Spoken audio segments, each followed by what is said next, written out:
Chciałam wam to pokazać, zobaczcie, pierwszy dzień listopada i sypie śnieg. Ja po prostu w to nie wierzę. Ja nie wierzę w to, co widzę. Czy wy to widzicie? Sypie śnieg. Ja nie wierzę po prostu. Mama, gdzie wyjść na śnieg? Ja w to nie wierzę. Cześć kochani, witam was bardzo serdecznie w listopadzie. I dzisiaj, tak już standardowo, jak od kilku poprzednich filmików, zaczniemy sobie od mojego kolosa, który już jest dosłownie na wykończeniu. Brakuje mi tutaj bodajże 34 000 do końca. Jakby dało się to zrobić fizycznie, to skończyłabym to jednego dnia. Mam taką motywację do wyszywania tego, że nawet sobie nie jesteście w stanie tego wyobrazić. I jedną rzeczą taką, która wpływa na tą motywację, jest to, że już bardzo chcę to skończyć, bardzo się już zmotywowałam, żeby to skończyć. Dwa, taką ogromną motywacją jest to, jak widzę, w jaki sposób mnie gdzieś tam podglądacie, wspieracie, lajkujecie wszystkie moje Insta Stories i gdzieś tam dopingujecie mi w tych wiadomościach prywatnych. To jest naprawdę bardzo miłe. I trzecią taką rzeczą, która bardzo wpływa na to, że szybciej wyszywam, jest to, że w końcu podjęłam decyzję dotyczącą nowego kolosa. I ja sobie może teraz troszkę powyszywam i w międzyczasie opowiem wam o tym, co, jak i dlaczego, nie zdradzając jakichś większych szczegółów, dlatego że chciałabym te niuanse, takie szczególiki dokładne zostawić na filmik, w którym już będę ten haft zaczynać. Natomiast pokrótce powiem wam, co mną kierowało, że wybrałam taki, a nie inny obraz i nie pokażę wam go, mówię od razu, ale coś tam wam o nim opowiem, dam wam wskazóweczki, także coś tam już będziecie wiedzieć.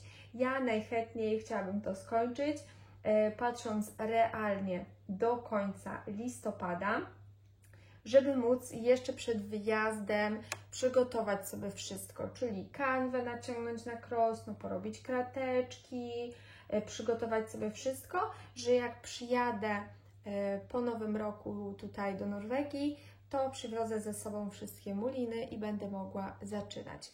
No chyba, że już nie będę naprawdę mogła wytrzymać i zacznę jeszcze w tym roku, chociaż wątpię, bo chyba nie będę miała na tyle mulin.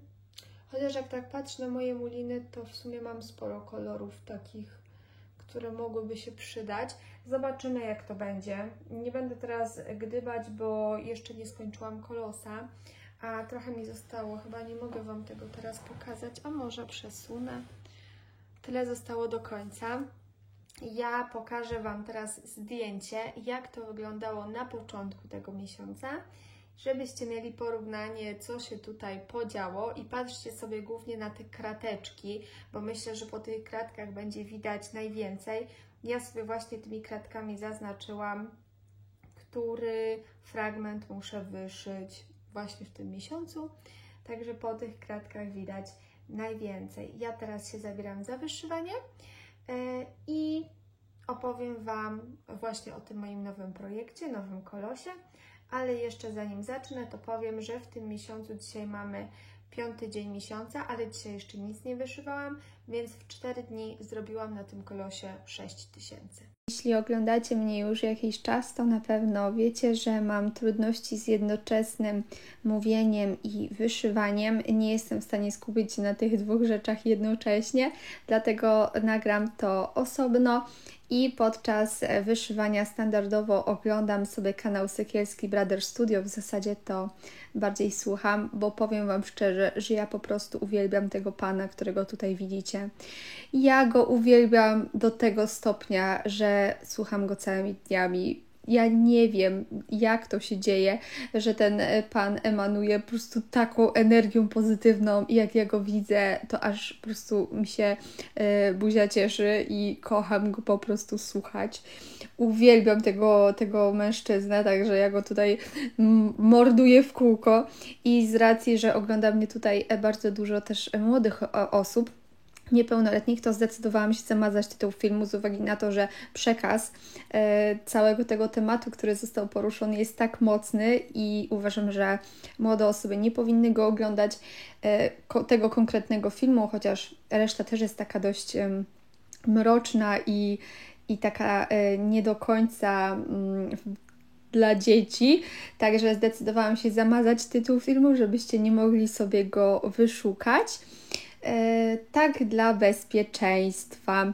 W każdym razie przejdźmy do tego tematu, który docelowo chciałabym tutaj poruszyć, czyli mój kolos.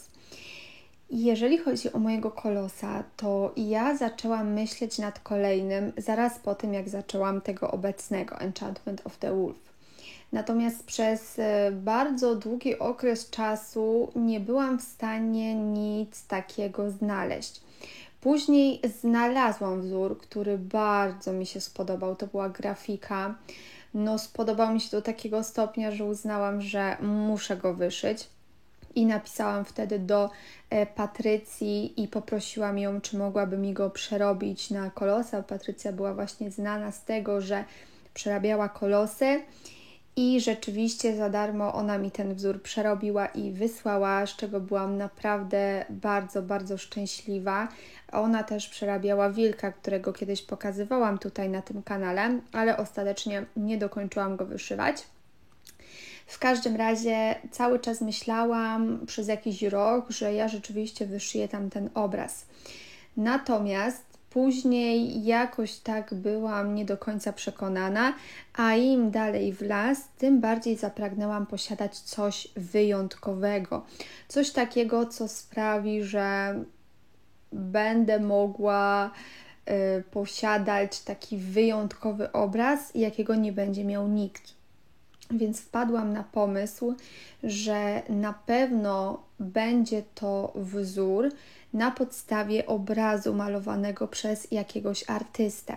Ale mówiłam Wam też już wcześniej, że wybór tego nie jest wcale taki prosty, bo obraz oprócz tego, że ma się podobać mi, miał się podobać również mojemu mężowi, miał pasować do mojego takiego charakteru, ale też miał mieć jakieś dla mnie znaczenie, przesłanie i przede wszystkim miał pasować do mojego domu. Więc kryteriów było bardzo dużo, plus jeszcze miał to być obraz jakiegoś malarza, więc już w ogóle. I ja sobie uroiłam w mojej głowie, że to nie może być malarz nie wiadomo jaki, tylko to musi być polski malarz. No i ja sobie znalazłam 3 artystów. Jednym z nich był Beksiński, pewnie części z Was dobrze znany. Zdzisław robi przepiękne obrazy, które urzekają mnie niesamowicie, natomiast mój mąż niestety nie jest fanem Zdzisława Beksińskiego, dlatego też stwierdziłam, że pożegnam się z wyszyciem jego obrazu jako kolosa, natomiast wyszyję go jako jakiś taki mały, mniejszy wzorek, który zajmie mi mniej czasu i będę mogła go gdzieś tam, wiecie, przemycić. Ale nie będzie to kolos, który, wiecie, będzie cały czas sobie wisiał w moim salonie i będzie podziwiany przez wszystkich gości. Także pożegnałam się ze Zdzisławem Beksińskim i znalazłam sobie 2 innych malarzy, takich artystów polskich, którzy malują przepiękne obrazy. Jednym z nich był mężczyzna, a drugą osobą była kobieta. Oni tworzą przepiękne obrazy, oni w dalszym ciągu żyją, w dalszym ciągu tworzą i długo się zastanawiałam, jaki obraz, czy tej kobiety, czy tego mężczyzny i powiem Wam, że wybrałam mężczyznę, ale jeszcze nie zdradzam imienia, nazwiska, nic, to już później, w późniejszym filmie. Wybrałam sobie obraz.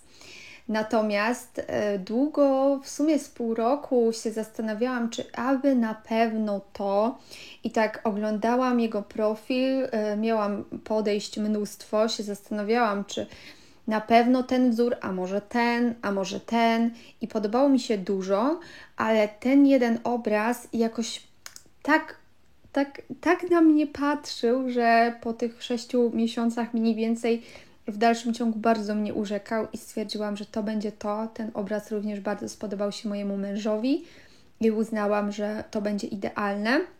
Później też wahałam się, czy w ogóle, bo wiecie, to jest artysta, tak? To jest malarz i ja nie mogłam sobie od tak wejść na jego profil, zabrać zdjęcie jego obrazu i sobie go wyszyć, no bo jakby hello, no kto tak robi?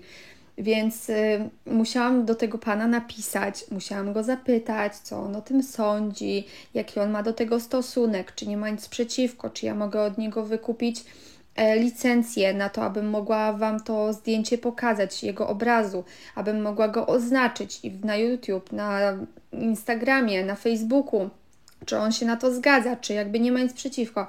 Więc ostatecznie zdecydowałam się do tego pana napisać. On jest naprawdę bardzo miły. Jak widzę tego pana, to on jest tak sympatyczny z wyglądu, że wyszycie jego obrazu na pewno będzie przyjemnością ogromną dla mnie.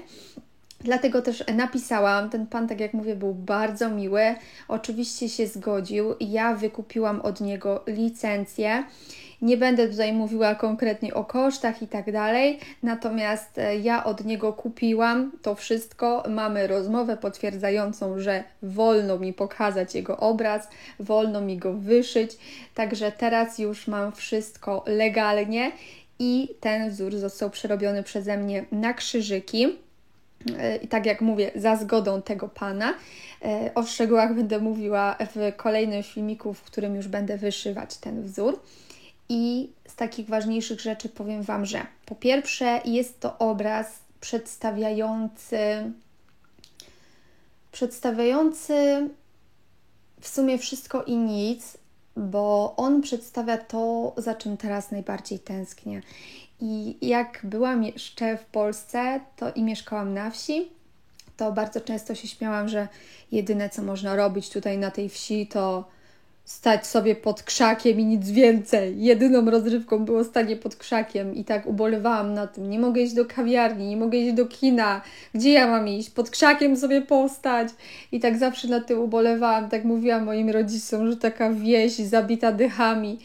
A teraz właśnie najbardziej tęsknię za tą wsią zabitą dechami i tym staniem sobie pod krzakiem, więc ten obraz nawiązuje właśnie do tej ciszy, tego spokoju, tego przysłowiowego stania pod krzakiem i nic nie robienia, tego piękna przyrody, to właśnie za czym najbardziej tęsknię i co też bardzo lubię. Właśnie do tego nawiązuje. Jest przepiękny, jest ogromna, gigantyczna wręcz pikseloza, przez to, że zdjęcie jest dobrej jakości, nawet bym powiedziała wspaniałej jakości, dostałam zdjęcie. Przez to również widać każde pociągnięcie pędzla na tym obrazie, każdy jakiś tam maleńki niuans, jest tam mnóstwo szczegółów, mnóstwo takich, wiecie, traw, mnóstwo jakichś takich roślinek. I każde to pociągnięcie pędzla, mnóstwo kolorów, mnóstwo plam, głównie przeważają właśnie kolory niebieskie. Także tak to wygląda. Pikseloza totalna. Ja jak zobaczyłam mój wzór, który przerobiłam, wyrzuciłam tam, słuchajcie, bodajże 81 kolorów plus blendy. I jak ja zobaczyłam tą pikselozę, to się przeraziłam. Naprawdę poważnie się przeraziłam, bo jeszcze nigdy nie zrobiłam wzoru, który miałby taką pikselozę, jak ma ten mój kolos. Dlatego właśnie byłam bardzo przerażona i do tej pory przerabiałam zdjęcia, jakby obrazy na jakieś tam zamówienia prywatne. Natomiast były to obrazy malowane przez jakichś takich, wiecie, starszych, nieżyjących już twórców, malarzy. To były zdjęcia słabej jakości i nijak się to ma do tego, co ja będę wyszywać, bo ja wiem, że to będzie po prostu arcydzieło. To będzie mistrzostwo, majstersztyk sam w sobie, dlatego że tam widać każde pociągnięcie pędzla, każda jedna kropeczka koloru. Ja jestem zachwycona, jak patrzę na ten obraz i bardzo się cieszę, że nie tylko mogę wyszyć coś takiego, a że właśnie jest to obraz malowany ręką tego pana i dla mnie to jest po prostu mistrzostwo. Też bardzo zależało mi na tym, żeby ten obraz był na tyle wyjątkowy, żeby nikt inny nie mógł go wyszyć. i w momencie, w którym ja będę wyszywała ten obraz, jeszcze się zastanawiałam z mężem, czy nie iść do tego pana i nie wykupić od niego oryginalnego obrazu, bo on powiedział, że on mi pozwala jakby to użyć i sprzeda mi tą licencję, dlatego że on ma ten wzór, ten obraz u siebie, bo jeżeli ktoś by go kupił, to on już by jakby dalej nie sprzedawał, więc ja się zastanawiam, czy nie odkupić od niego tego oryginalnego obrazu, tylko po to, żeby nikt inny nie mógł kupić od niego licencji na ten wzór, co ja. Także ja to jeszcze, słuchajcie, sobie przemyślę, zanim Wam ten wzór pokażę, czy ja nie chcę wykupić, żebyście Wy nie mogli wykupić. Także tak to wygląda. I chyba tyle na temat właśnie tego wzoru. Jestem zachwycona, tak jak mówię, bo wzór jest przepiękny. Ja sobie go zrobiłam w kilku wersjach, jeszcze się nie mogę zdecydować na to, w jakiej wersji chciałabym go wyszyć rozmiarowej, ale wydaje mi się, że ja sobie chyba wezmę właśnie albo 500, albo 600 krzyżyków na szerokość i to będzie ta mniejsza jakby wiecie, wielkość. Chyba tak, bo jak teraz zrobiłam sobie na 400, to jeszcze te wszystkie szczegóły są takie troszkę rozmazane, ale są. Natomiast przy większym rozmiarze to już będzie na pewno taki hardcore totalny. No myślę, że to będzie po prostu takie dzieło sztuki.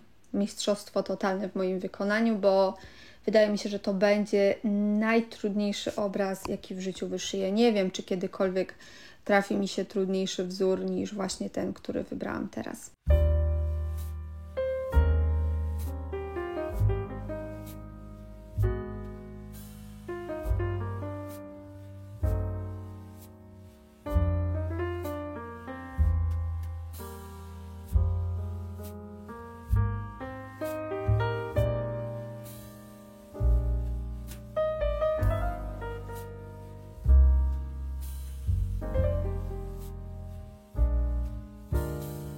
Tym razem chciałabym Wam pokazać moje najnowsze zakupy z Temu i jednym z nich jest to, co widzicie w tym momencie, czyli taki statyw na tableta i ja się bardzo długo zastanawiałam, czy go kupić. W zasadzie to ja polowałam na taki statyw już od kilku lat, ale stwierdziłam, że w sumie po co mi statyw na telefon, a może kupię tableta, a później bardzo długo tego tableta nie kupowałam, bo zawsze mi było szkoda pieniędzy. No i tak lata mijały, aż w końcu kupiłam tableta i teraz kupiłam statyw na tego tableta. I ogólnie moje pierwsze wrażenia były dość pozytywne. Ja za niego zapłaciłam bodajże 60 koron i ogólnie tutaj jest bardzo taki twardy, ciężko jest go wygiąć, więc liczyłam, że będzie dość stabilny.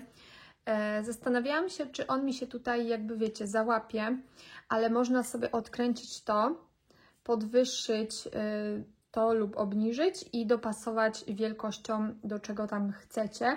I jak widzicie, u mnie to jest dość szeroka deska i w dalszym ciągu jest ok.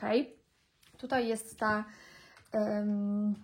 rączka, ten uchwyt właśnie na tableta, który jest podnoszony. On ma jakieś tam prowizoryczne, tutaj takie czerwone gumeczki. Natomiast powiem Wam szczerze, że mam takie mieszane uczucia i w sumie nie jestem z niego zadowolona, z uwagi na to, że mój tablet jest po prostu za ciężki. Ja mam tableta, ciężko mi powiedzieć jakiego, nie mam pojęcia, co to jest za tablet tak konkretnie. To jest tablet od Apple'a, ten z 2024 roku i to jest ten iPad Air, czy jak się to tam wypowiada, nie mam totalnie pojęcia, on jest strasznie ciężki. I w momencie, kiedy ja go zakładam tu, to wszystko po prostu tak sobie opada i gdyby nie było tego, to ten tablet to by mi normalnie gdzieś tutaj zjechał na sam dół, aż do granic neteru. Także no trochę lipa, że tak powiem, ale jeżeli ja sobie go opieram, tak jak tu widzicie, gdzieś tam o to krosno, to jest w miarę. Ale też nie mogę mieć w pokrowcu. Ja noszę tableta w pokrowcu. Nie mogę go mieć w pokrowcu, bo jak tylko go włożę do pokrowca, to on z tego wypada. Ale jak już wyjmę z pokrowca, to jest ok. No i tak jestem trochę zmieszana. nie wiem, co mam Wam powiedzieć na jego temat. Aktualnie go testuję chyba 3. dzień. No i taka jestem trochę zmieszana nim. Teraz przejdziemy do kolejnej półeczki. Tutaj mam półkę obok łóżka, gdzie trzymam właśnie krosno, a pod krosnem są rzeczy takiej pierwszej potrzeby. No i ja tutaj mam taki koszyczek i właśnie chciałam Wam pokazać moje najnowsze zakupy z temu. Między innymi kupiłam sobie takie czarne nożyczki, które sobie tutaj leżą i jak widzicie, ja miałam takie same, tylko że ale one z czasem się stępiły. Ja bardzo kochałam te nożyczki. Ja je dostałam chyba przy współpracy z którymś ze sklepów, więc bardzo je naprawdę lubiłam, ale się stępiły. Ja Wam mówiłam, że mój mąż mi tutaj podbiera te nożyczki i one się tępią, więc kupiłam sobie drugie.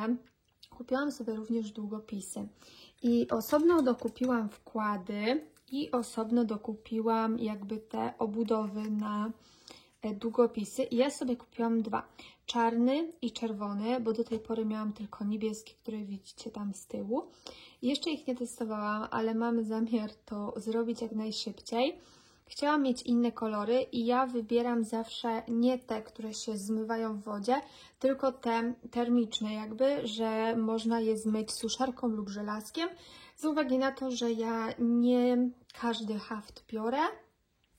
A są też takie opcje, że na przykład chcę Wam pokazać, zrobić szybko zdjęcie na Instagrama, jeszcze na krośnie, żeby nie rozpinać, a chcę, żeby ten haft był napięty, a nie taki, wiecie, wymemłany.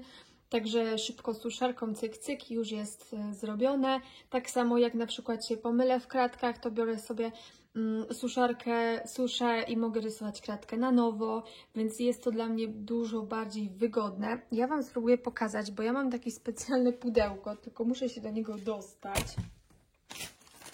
Tutaj mam czarne długopisy, a tutaj mam czerwone długopisy. Jeszcze ich, tak jak mówię, nie testowałam, ale zobaczymy. Ja bym Wam zostawiła do tego wszystkiego linki, tylko problem jest taki, że ja nie wiem, czy Wam te linki będą działały. Ponieważ kilka razy moja mama mi wysyłała linki, moja mama jest aktualnie w Polsce i te linki z Polski nie działały u mnie w Norwegii i domyślam się, że te z Norwegii też nie będą działały w Polsce, więc to tak trochę niefajnie. No ale myślę, że jak sobie tam powpisujecie, to na pewno Wam coś podobnego wyskoczy. Tutaj sobie kupiłam też te obudowy na pisaczki, więc to też mam fajne z takich rzeczy. Kupiłam sobie jeszcze woreczki na pakieciki, bo jak żeby inaczej mogło być.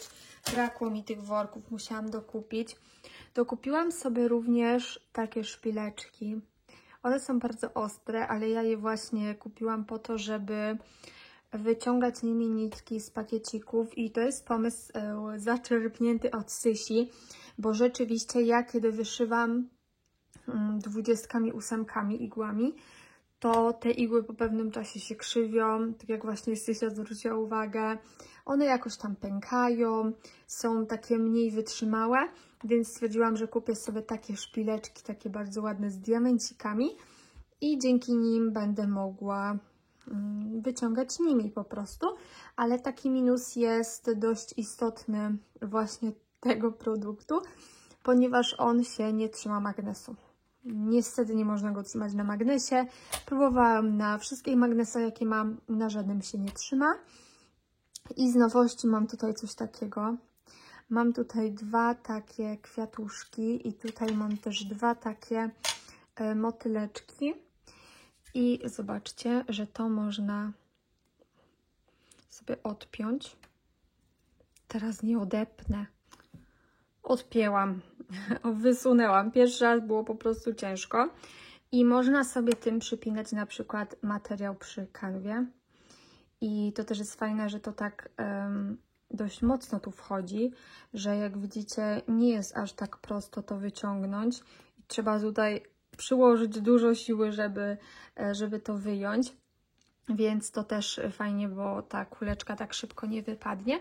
I ja to właśnie kupiłam po to, żeby gdzieś tam podpinać sobie materiał na tamborku, żeby to jednocześnie ładnie wyglądało, ale widziałam, że dziewczyny używają takich, nie wiem jak się to nazywa po polsku, czy w sumie nie wiem jak się to nazywa, ale dziewczyny używają tego do różnych rzeczy, więc też zapragnęłam takie posiadać.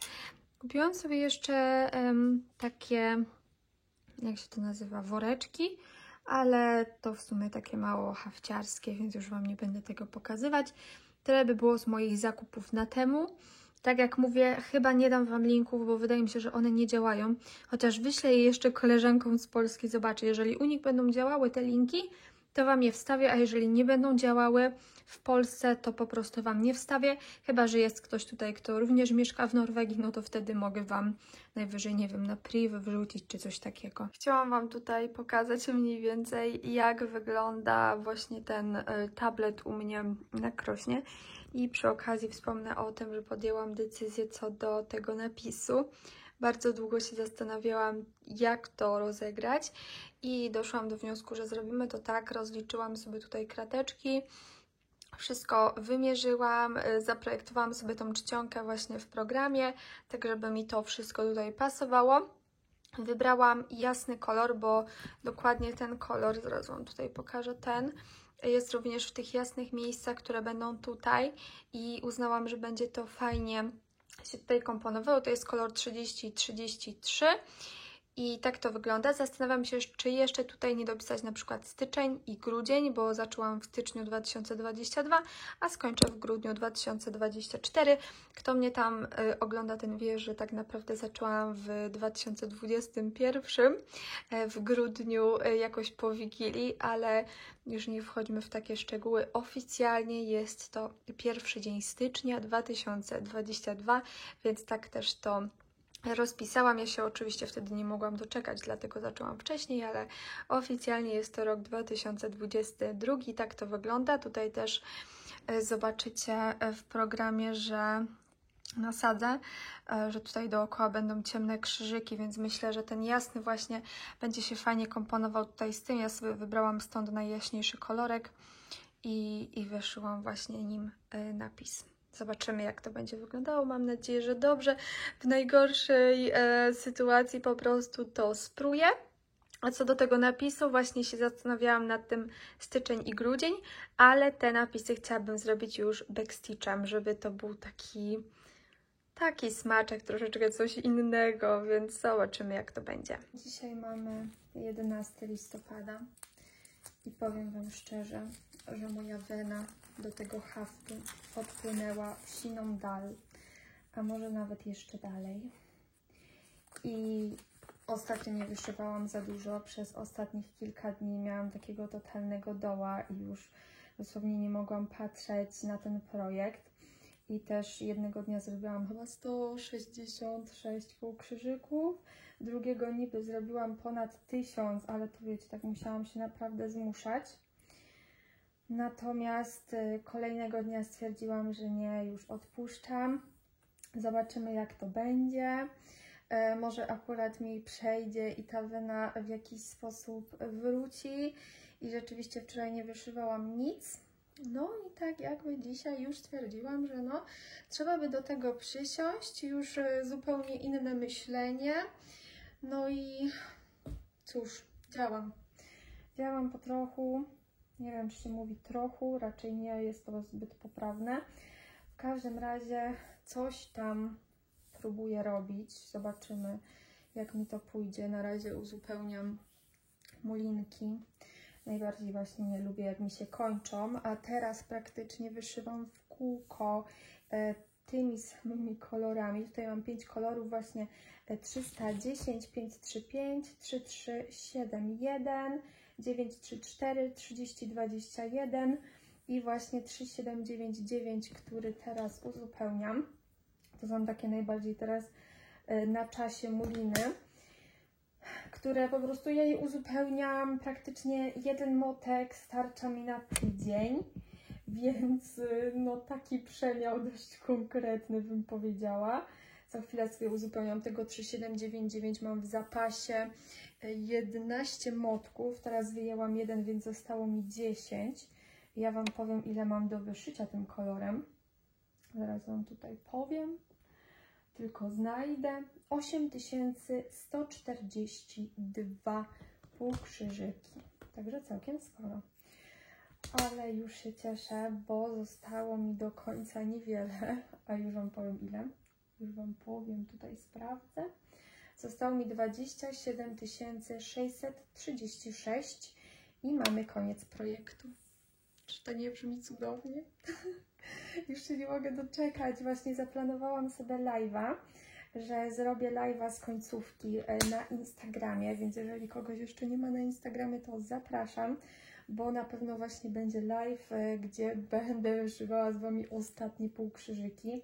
Już stwierdziłam, że pójdę sobie kupić do polskiego sklepu szampana, oczywiście Piccolo, bo jakże by mogło być inaczej.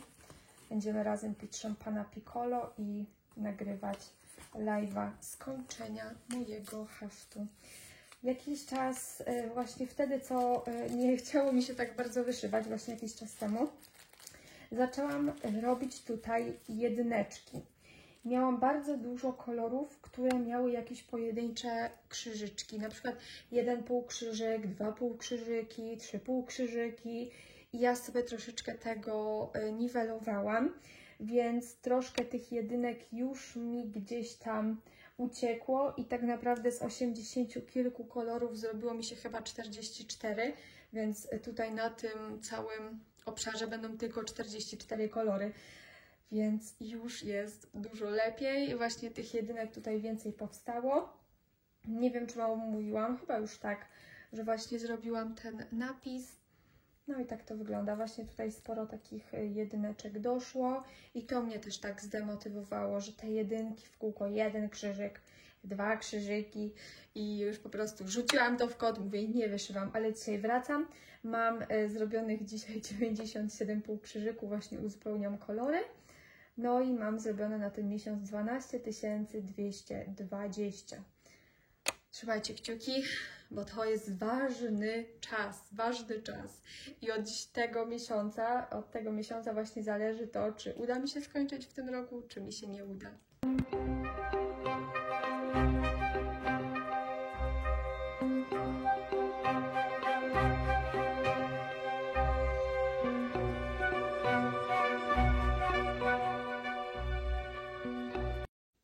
Do końca projektu zostało mi 25,5 tysiąca krzyżyka, więc możecie się domyśleć, jakie emocje tutaj mną targają każdego dnia.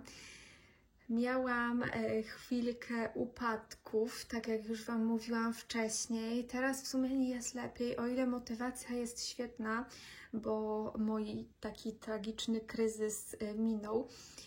To jednak mam bardzo dużo pracy związanej z tym, że no, każdy chce mieć nowy haft na nowy rok. U mnie na grupie też postanowiliśmy zorganizować wyzwanie 3-letnie, czyli wyszywamy kolosa w 3 lata.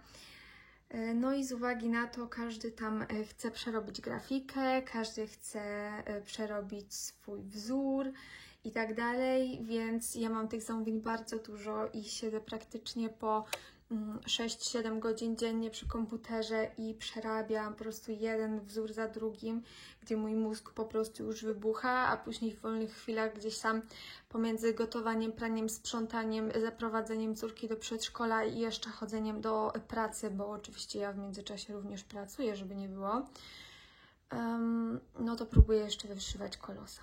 Także nie jest łatwo, jest strasznie, jakby ratuje mnie tylko to, że pracuję teraz 3-4 razy w tygodniu, więc mam troszkę tych dni wolnych, że tak powiem, natomiast próbuję je maksymalnie wykorzystać i nie zawsze mam na to możliwość, także tak to wygląda.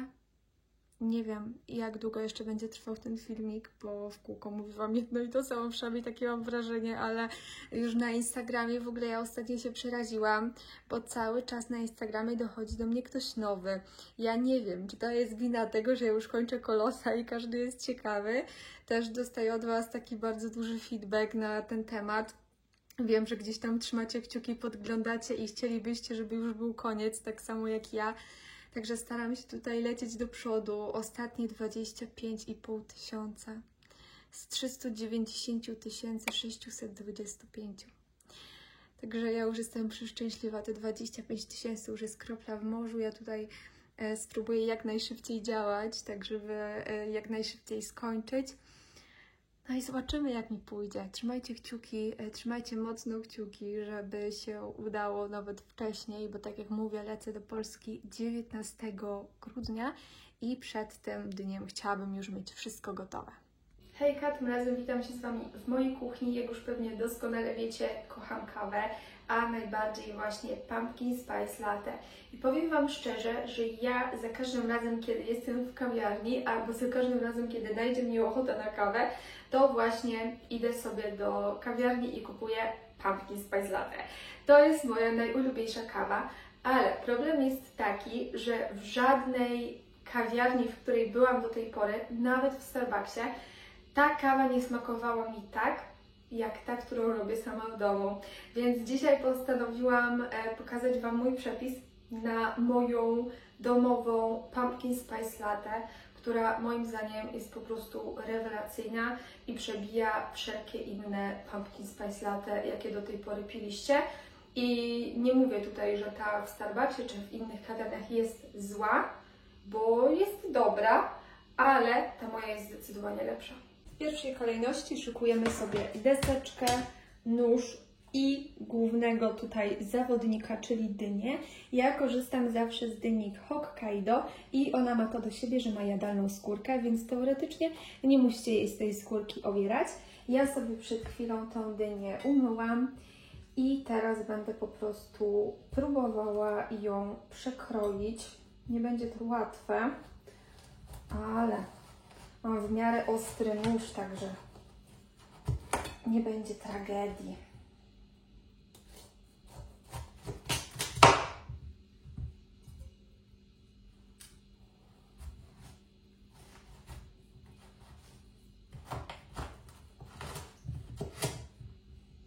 Teraz szykuję sobie papierek i będziemy wydrążać cały środek, który akurat w tym przypadku nie będzie nam do niczego potrzebny.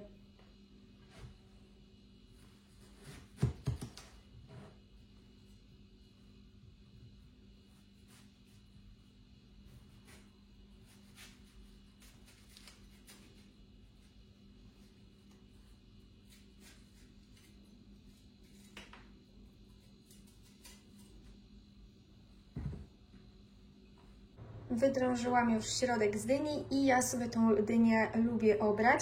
Natomiast tak jak mówiłam wcześniej, w przypadku Hokkaido nie jest to niezbędne, ale ja mimo wszystko lubię sobie ją obrać. I teraz kroimy sobie tą dynię na kawałeczki, takie mniejsze. Ja w tym roku uzbroiłam się w ostry nóż, więc tutaj mi wchodzi praktycznie jak w masło, ale pamiętam, że w tamtym roku wzięłam jakiś taki malutki, bo tylko taki miałam. Ja w tamtym roku, słuchajcie, miałam tylko jeden nóż w kuchni i jedną jedyną miskę, jeden jedyny garnek. Zrobienie czegokolwiek w tej kuchni graniczyło z cudem. No i jeszcze w dalszym ciągu taka bieda jest, zresztą widać po desce, deska bieda. No ale przynajmniej mam więcej noży i przynajmniej mam ostre noże. I pamiętam właśnie w tamtym roku, ile ja się namęczyłam przy tej dyni. Wołałam męża, ręka mnie bolała, zanim ja to wszystko tutaj pociachałam. A teraz to już jest luksus. Robię sobie to wszystko w takie mniejsze kawałki, tak byle jak, bo to nie jest ważne. W międzyczasie włączyłam piekarnik, góra i dół na 200 stopni. I teraz te kawałeczki będę sobie rozkładać na blaszce do pieczenia, a później będę ją piekła do momentu, aż te kawałeczki będą już mięciutkie. Nie powiem Wam teraz, ile czasu mniej więcej, bo nie wiem, ja zawsze robię wszystko na oko, ale mniej więcej podam Wam później, ile to u mnie w tym piekarniku sobie się działo.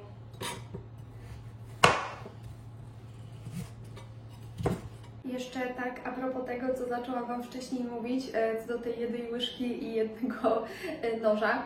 Ja, kiedy tutaj się przeprowadziłam, nie miałam praktycznie nic. Ja pamiętam, że kiedy weszłam tutaj do kuchni to naprawdę z ręką na sercu mogę Wam powiedzieć, że tutaj nie było nic. Ja przyjeżdżając tutaj do Norwegii, tak naprawdę zaczynałam od zera. Musiałam sobie sama kupić każdą jedną łyżkę, każdy jeden talerzyk, każdą jedną rzecz, którą tutaj mam.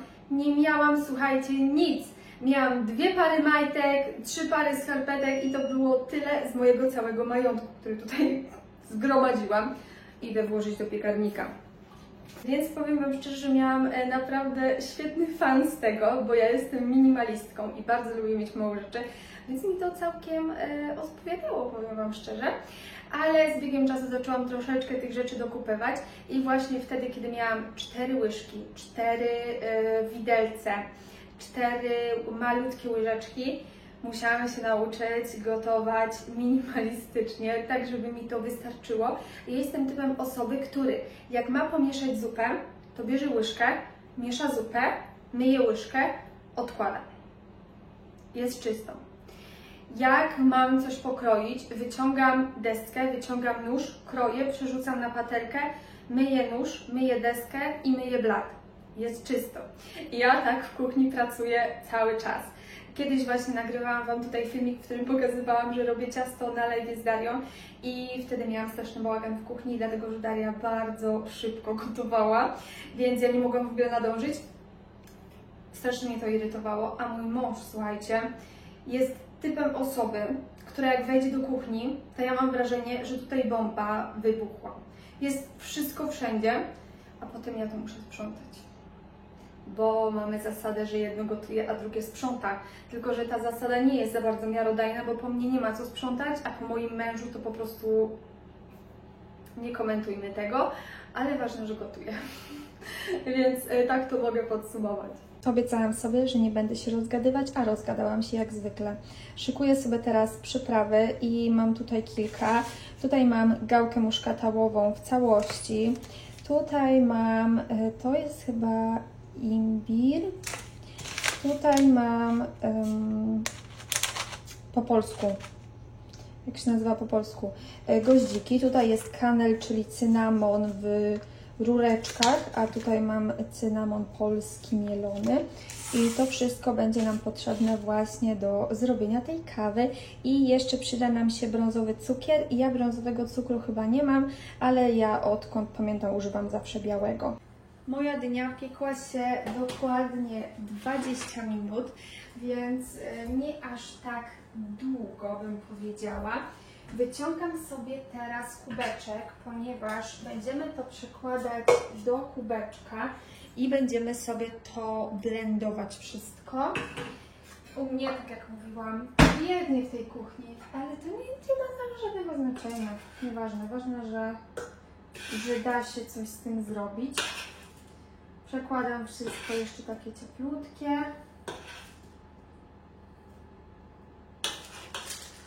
I będziemy blendować.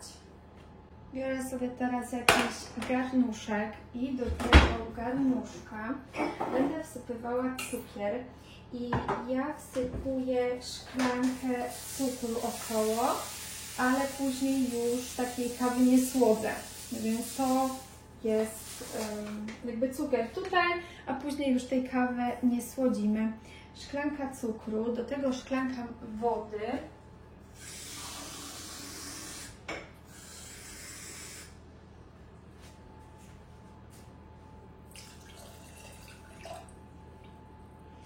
Tak mniej więcej, może półtorej.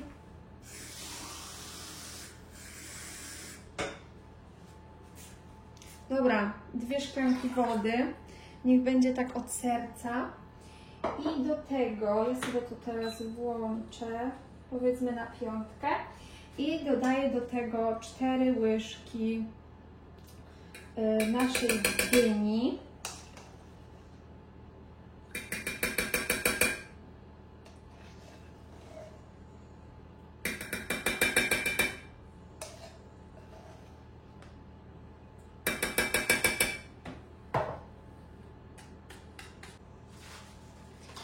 Wrzucam sobie teraz powoli przyprawy i zacznijmy od goździków. Spróbuję Wam pokazać mniej więcej, ile ja tego dodaję. Dodaję tego tak od serca trochę, ale też tak na oko jakoś bardzo się nie przykładam do odmierzania proporcji. Wrzucę sobie taką laseczkę cynamonu i do tego oczywiście dosypiemy sobie również zwykły cynamon od serca. Cynamonu nigdy nie będzie za dużo. Ja lubię dać tych przypraw dużo, bo lubię, jak ten smak jest taki naprawdę intensywny. Dodajemy dalej imbir, też na oko, w sumie jak Wam się sypnie, no tak z łyżeczkę, na taką proporcję, jak ja Wam tutaj podałam.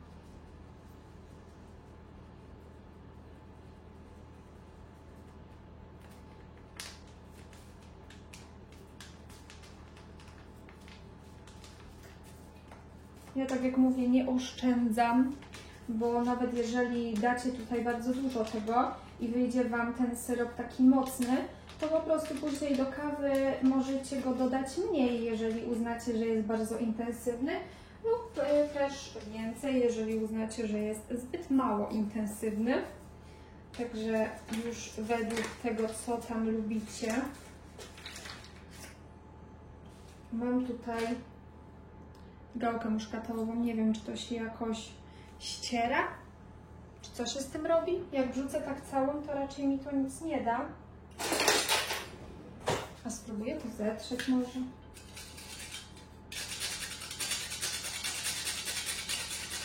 O, ściera się. O, teraz pachnie.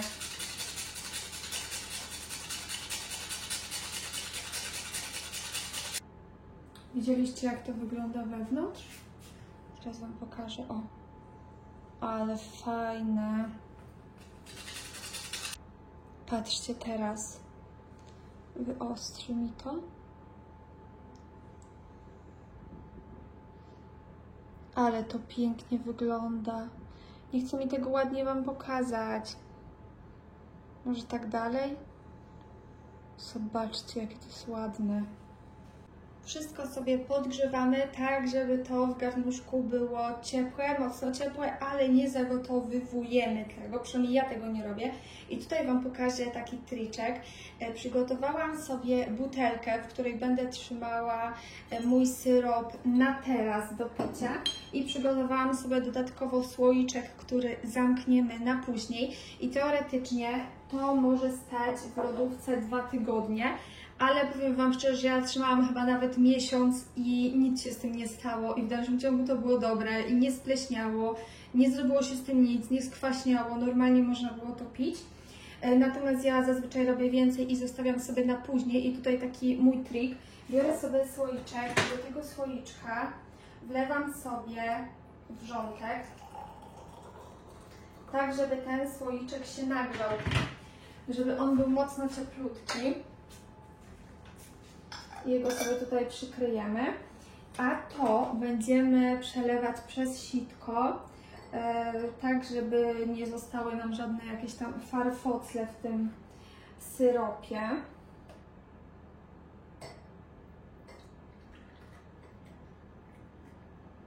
Biorę sobie teraz ten słoiczek, taki nagrzany, z gorącą wodą. Wodę wylewam. I do tego ciepłego słoiczka przelewam wszystko. Cyk. Zamykam. Mocno zamykam. I odwracam. Tak, żeby to się, wiecie, zamknęło pięknie. I przelewam resztę już do mojej butelki. Przelewam sobie już ostatnią porcję mojego syropu do butelki.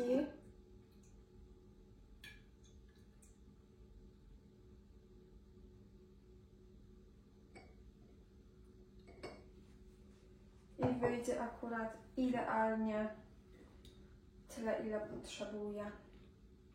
Zamykamy. Czekam, aż sobie to wszystko wystygnie, a później wrzucę to do lodówki.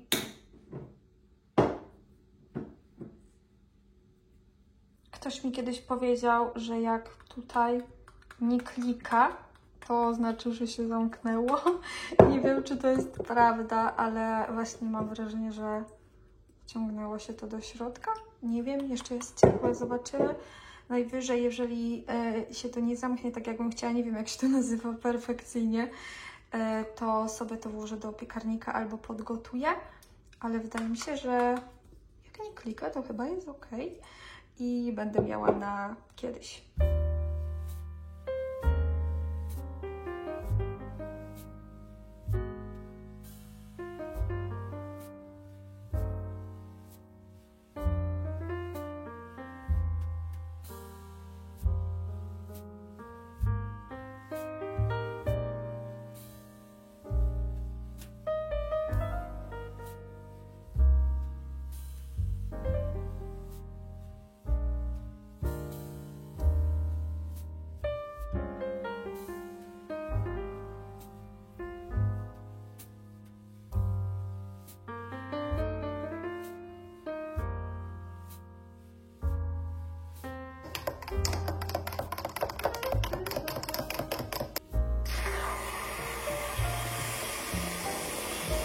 Zrobiłam sobie właśnie moją ulubioną kawę, co widzieliście przed chwilą. I chciałam Wam na sam koniec już pokazać, jak wyglądają postępy. Do końca brakuje mi jeszcze 3000, czyli do końca tego założenia, które przyjęłam, że zrobię w listopadzie. Zaplanowałam 20 000, mam zrobione 17, także jeszcze 3000 i do końca zostanie mi równo 20 000. I mam już zamiar zacząć jeszcze w tym miesiącu robić dalej, tak żeby na grudzień zostało mi jak najmniej. Tyle tytułem takiego zakończenia. Bardzo Wam dziękuję za oglądanie tego filmiku. Ja na początku martwiłam się tym, czy dam radę nagrywać tak długie filmiki, bo wydawało mi się, że nie będę miała o czym rozmawiać i też pisałam z dziewczynami na grupie Wsparcia Hawciarek i dziewczyny mi pisały, że tam możesz rozmawiać o czymkolwiek i podrzucały mi tematy, a powiedz to, a powiedz to. I ja tak się wahałam, czy w ogóle to ma sens, a potem jak zaczęłam już nagrywać takie filmiki, to gdzieś po 2-3 filmikach, to dosłownie mam wrażenie, że codziennie bym chciała Wam coś nowego powiedzieć i ja bym codziennie nagrała taki długi filmik, bo mam tyle tematów do rozmów. Także aktualnie mam bardzo dużo jeszcze do powiedzenia, ale nie chcę, żeby ten filmik trwał 5 godzin. Także przerwiemy ten filmik w tym momencie i już niedługo zobaczymy się w następnym filmiku, gdzie poruszę kilka tematów, między innymi temat właśnie wspierania, bo tutaj zajdą bardzo duże zmiany. Kolejnym tematem, który nie wiem, czy mogę Wam powiedzieć, chociaż może nie. Powiem Wam jeszcze, że poruszymy temat wyzwania na mojej grupie 3-letniego i wyzwania kolosów. To o tym również sobie porozmawiamy, a reszta niech zostanie tajemnicą. Także bardzo Wam dziękuję za oglądanie i do zobaczenia już w następnym filmiku. Pa!